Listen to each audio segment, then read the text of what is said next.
అమ్మాయి జోలికి వచ్చాను.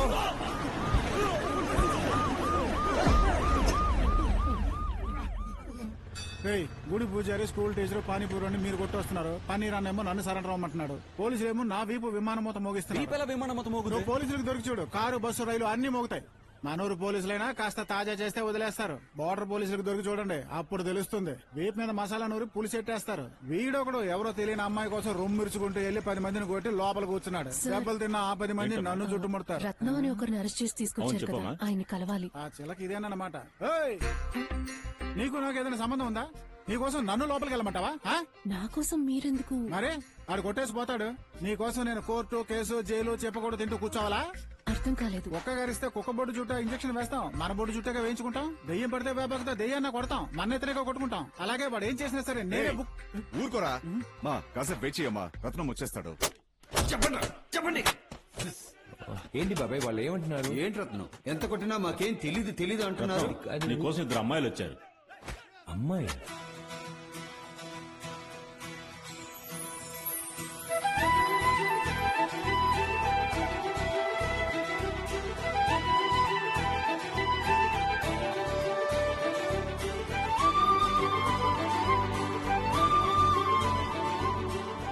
అమ్మా, ఏంటమ్మా ఇక్కడికి వచ్చేవేంటి? మిమ్మల్ని ఒకసారి కలిసి థ్యాంక్స్ చెప్పి వెళ్దామని. లోపలికి వెళ్ళేది నేను, థ్యాంక్స్ ఇడిగా. నన్ను ఇంతకు ముందే తెలుసా మీకు? 12 మంది మొహాలు పాల్గొట్టినప్పుడు నీ మొహం చూసా కదా కొట్టాడు. తెలియనట్టు అడుగుతావే? కాదు, ముందే తెలుసా అని అది అడిగాను. నాకు తెలియదు. నువ్వు ఆ గాంధీనగర్ 12వ వీధి చివరింట్లో ఉన్నావు కదా? రెడ్ కలర్ స్కూటీలో సోడా బుడ్లేసి తిరుగుతాడు కదా, దీని బాబే ఆడు. నీ బాబు మేం కళ్ళం పోరంబోకులని ఏరియా అంతా చెప్తూ తిరుగుతున్నాడు. నన్ను చైన్లు కొట్టేసేవాడు అన్నాడు. అది నమ్మి మా బామ్మ కూడా వేసుకోవట్లేదు. ఇలా చూడు, మేం డబ్బు కోసం అడ్డమైన పనులు చేసే పోకరిలం కావు. లక్ష్యం కోసం హత్యలు చేసే రౌడీలమని నీ బాబుతో వెళ్లి చెప్పు, అర్థమైందా? వాటే న్యాయం. రత్నం, మా బాబాయ్ నేత మీద మా పిన్ని బండరాయి పడేసిందంటే ఏంటో చూసొస్తాను. ఫ్యామిలీ రాళ్లతో ఆడుకోవడం వాళ్ళకి అలవాటే. వస్తాను, రేపు బడితీరా. ఎందుకని ఇంత రిస్క్ తీసుకుని నన్ను కాపాడారు? ఓ అమ్మాయికి ఒక సమస్య ఉంటే రోడ్డు మీద వెళ్లే కుక్కే మొరుగుతుంది. మనిషిని నేను చూస్తూ ఊరుకుంటానా? సరే, ఎందుకు నిన్ను చంపాలనుకుంటున్నారు? తెలీదు. ఇంతలా ప్లాన్ చేసి మరీ వచ్చారు, తెలీదంటున్నావు? మా నాన్నకు ఒక ల్యాండ్ ప్రాబ్లం ఉంది, కానీ దానికోసం నన్ను చంపే అంత. అవును, నీదే ఊరు? ఎందుకని చిత్తూరుకు వచ్చావు? నీట్ ఎగ్జామ్ రాసేసి నర్స్ ఉద్యోగానికి 2-3 ఇంటర్వ్యూస్ అటెండ్ చేయాలి. అందుకే ఫ్రెండ్ ఇంట్లో ఓ వారం ఉండి అన్ని పనులు చూసుకుని వెళ్దాం అనుకున్నా. నర్సింగ్ నాకేం అర్థం కాలేదు. సరే, నీ నంబర్ ఇవ్వు, మిస్ కాల్ ఇస్తాను. డబ్బు కోసం అందమైన పనులు చేసే పోకిర్లు కాము, లక్ష్యం కోసం హత్యలు చేసే రౌడీలు. ఒక ప్రాబ్లం ఉంది కదా. వాడి గురించి మాట్లాడుకు, చెవులు నొప్పెడుతున్నాయి. there's no definition for good or bad. సరే, మా అమ్మ ఫోన్ చేస్తే నువ్వు ఇక్కడ జరిగినవేవి చెప్పేకే వెంటనే బయలుదేరి వచ్చేయమంటుంది. అయ్యో, ఏ ఇలా రావే. ఏంటి రమ్మంటున్నారా? ఏంటి? ఒకసారి వచ్చి చూడు. మళ్ళీ వచ్చేసారు. ఇప్పుడు ఏం చేయాలో అర్థం కావట్లేదు. ఉండు.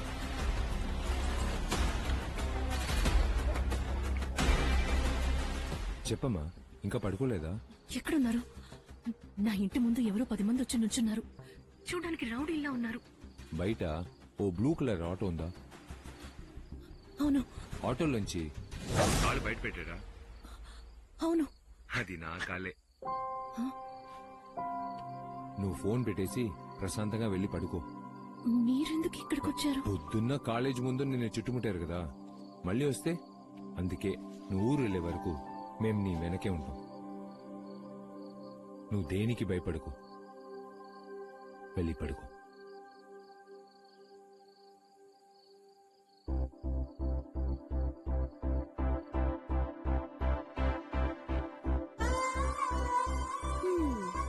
ఇంకేదో మూడ్లో ఉన్నట్టున్నావు. ఆయన మీద చెప్పలేనంత గౌరవం వచ్చింది.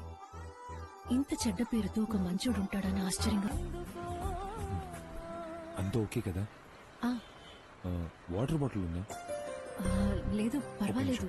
రే, ఓ వాటర్ బాటిల్, ఓ బిస్కెట్ ప్యాకెట్. ఎందుకండి? వద్దు, పర్వాలేదు. అది బస్సు ఎక్కడ ఆగదు, ఒకవేళ ఆకలేస్తే పట్టుకో. థ్యాంక్స్, చాలా థ్యాంక్స్ హెల్ప్ చేసినందుకు. సరే,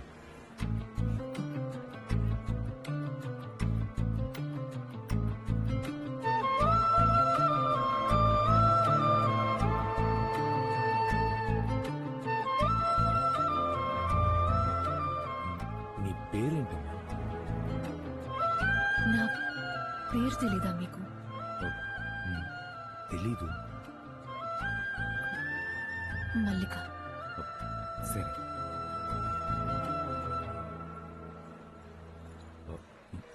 ఒక ఫోటో తీసుకుందామా? ఆ, తీసుకుందాం. నువ్వు అక్కడే ఉండు, నేను తీసుకుంటాను.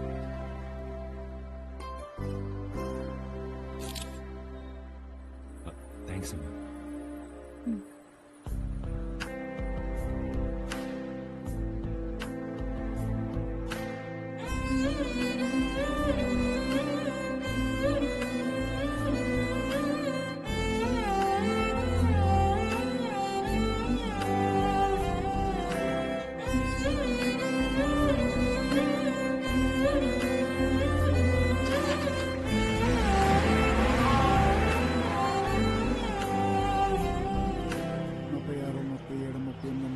వచ్చాడనా? అన్న నీకోసం ఎదురు చూస్తున్నా. 5 రోజుల నుంచి ఫోన్ చేస్తున్నాను, నా ఫోను ఎత్తట్లేదు, నాకు మళ్ళీ ఫోను చేయలేదు. వారం రోజులుగా ఒక అమ్మాయి వెంటబడి తిరుగుతున్నాడుగా. ఎవరో ఓ అమ్మాయికి సమస్య అంటే నేను పోలీస్ స్టేషన్ లో మాట్లాడానే. ఆ అమ్మాయా? ఆ అమ్మాయి నచ్చితే చెప్పు, చెప్పరా? ఇద్దరికి పెళ్లి చేసేస్తాను. అడుగుతున్నానా? రత్నం, ఏంట్రా ఏదో చెప్పుకోలేని బాధలో ఉన్నట్టున్నా? రత్నం, ఏమైందిరా?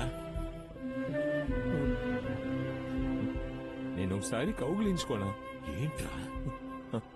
ఏడవాళ్ళని ఉంది మావయ్య, నేను ఒకసారి కౌగిలించుకుని ఏడవనా? ఏమైందిరా? ఎందుకు ఏడుస్తున్నా? ఏంట్రా? కాదు మావయ్య. రత్నం, ఎవర్రా అమ్మాయి?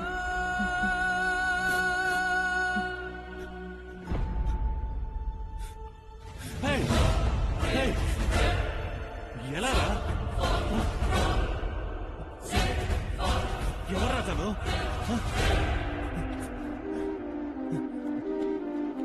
రేయ్!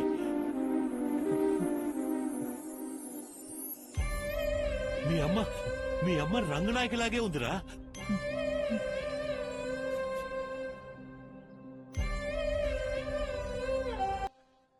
రే, ఈ విషయం అమ్మాయితో చెప్పేవరా? ఎలా చెప్పమంటావు మావయ్య? చెప్పాక మా అమ్మ ఎవరిని అడిగితే నేనేం చెప్పను. అందుకే ఏం చెప్పలేదు. తన పేరు అడగాలని కూడా అనిపించలేదు మావయ్య. రామ పోమాని ఆస్తగా పిలుస్తూ తన వెంటే ఒక కుక్కలా తిరిగాను మావయ్య. నాకు దేవుడంటే పెద్దగా నమ్మకం లేదురా, కానీ దేవుడు ఉన్నాడురా. రే, ఆ అమ్మాయిని చూడాలరా. ఎక్కడుంది? తన ఊరుకు బయలుదేరింది మావయ్య. మన కుర్రాళ్ళు కూడా పంపించావుగా?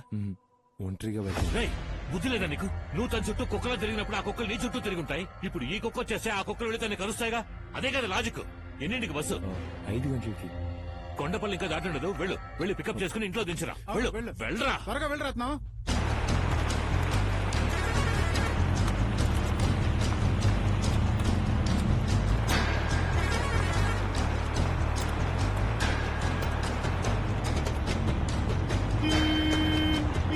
అన్నా, బండి ఆపనా? ఆపమంటుంటే. ఏంటి సార్? ఎందుకు సార్? చెప్పేది విన్ననా? బండి ఆపు. ఏమండే, బండి ఆపడం కుదరదండి.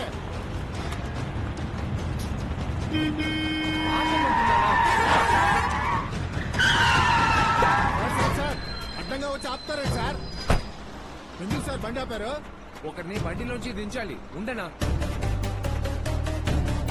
మీరు దిగుమా. మీరేంటి ఇక్కడ? ఏం లేదు, నువ్వు బస్సులో వెళ్ళొద్దు, నేను దింపుతాను. అయ్యో, మీకెందుకు శ్రమ? కాదు, నువ్వు బస్సులో వెళ్ళడం అంత సేఫ్టీ కాదు, నేను దింపుతాను. రా, జాగ్రత్త. ఏమైంది? త్వరగా రా.